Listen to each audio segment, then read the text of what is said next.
Here we are, we're on the roof and we're looking at this chimney chase, which is pretty typical to see on a roof.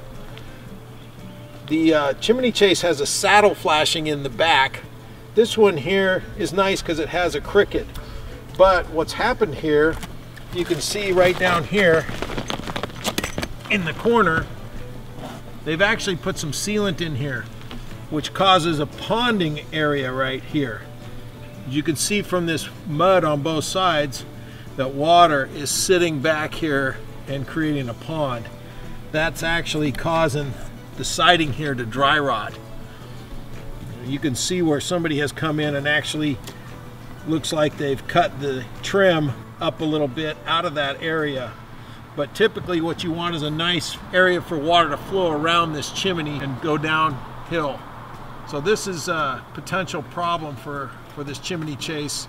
When this roof gets done, I'm gonna guess that there's gonna be some dry rot damage here that needs to get replaced on the chimney itself. Now, one thing they've done here is they've installed a roof diverter. That's what this flashing is.